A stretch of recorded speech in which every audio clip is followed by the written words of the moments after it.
तो चलिए आज हम रिवाइज करते हैं आपके लिए एक और topic that is capital gain. बहुत ही ज्यादा इंटरेस्टिंग टॉपिक है और एग्जाम में अच्छे खासा वेटेज रखता है ये टॉपिक। तो कैपिटल गेन हेड जो पढ़ते हैं, कैपिटल गेन का चार्जिंग सेक्शन होती है that is the section 45 subsection 1।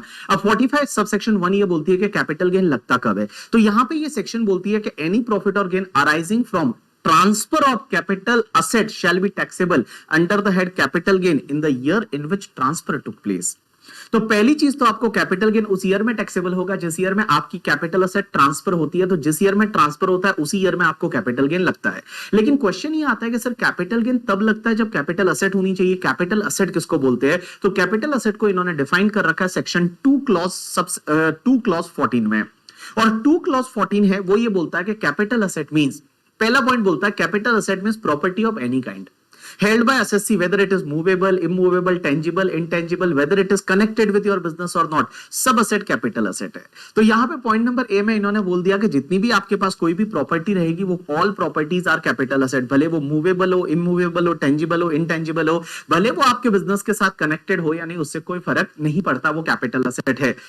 दूसरा पॉइंट ये बोलता है कि जो भी एफआईआईज रहते हैं, फॉरेन इंस्टीट्यूशनल इन्वेस्टर, वो इंडिया में अगर कोई सिक्योरिटी हेल्ड करते हैं तो दैट सिक्योरिटी हेल्ड करते हैं वो कैपिटल असेट की डेफिनेशन में आ जाता है। लेकिन एक चीज समझना, 4 असेट ऐसी है जो कैपिटल असेट नहीं है। सबसे पहला stock in trade. Stock in trade भले वो रॉ मटेरियल है, डब्ल्यूआईपी है या फिनिश गुड्स है, वो कैपिटल असेट नहीं है। और बड़ा ही लॉजिकल है क्योंकि स्टॉक इन ट्रेड को जब आप बेचते हो तो इनकम ऑलरेडी बिजनेस हेड में, पीजीबीपी हेड में टैक्सेबल हो जाती है, तो ऑब्वियसली कैपिटल गेन हेड में टैक्सेबल नहीं होगी। तो इन्होंने स्टॉक इन ट्रेड को बाहर निकाल दिया कि stock in trade capital asset नहीं है।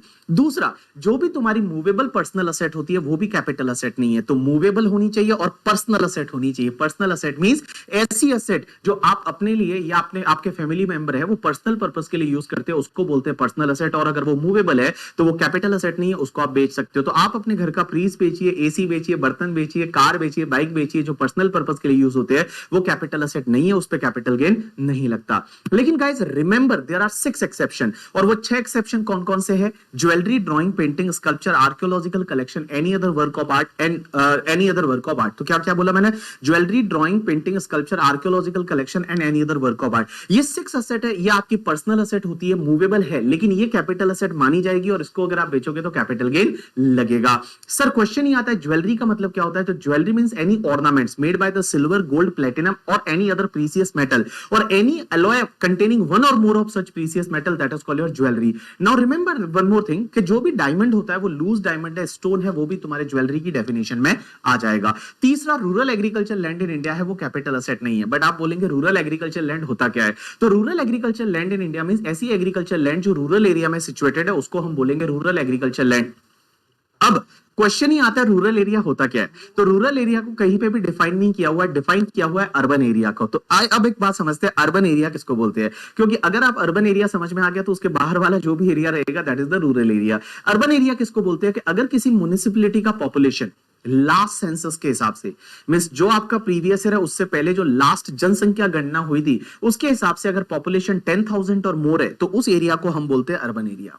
तो किसी भी म्युनिसिपैलिटी, कंटोनमेंट बोर्ड, ग्राम पंचायत वगैरह लास्ट सेंसस के हिसाब से अगर उसका पॉपुलेशन है वो 10,000 या उससे ज्यादा है, उसको हम अर्बन एरिया बोलेंगे। लेकिन वो पॉपुलेशन अगर 10,000 से ज्यादा है, अप टू 1 लाख है, तो वो वाला एरिया तो अर्बन एरिया है ही है। उसके बाहर का जो 2 किलोमीटर का एरिया रहता है वो 2 किलोमीटर का एरिया भी अर्बन हो जाएगा। If that population is more than 1 lakh up to 10 lakh तो बाहर का 6 किलोमीटर का एरिया भी अर्बन एरिया हो जाएगा। और वो पॉपुलेशन अगर 10 लाख से ज्यादा है तो बाहर का 8 किलोमीटर का एरिया है वो भी अर्बन एरिया हो जाएगा। तो अब एक बात समझना, एग्रीकल्चर लैंड है उसको अगर आप बेचोगे तो कैपिटल गेन लगेगा। इसके बाहर कोई एरिया है और वहां पे एग्रीकल्चर लैंड सिचुएटेड है, उसको अगर आप बेचते हो तो वो कैपिटल असेट नहीं है, उस पे कैपिटल गेन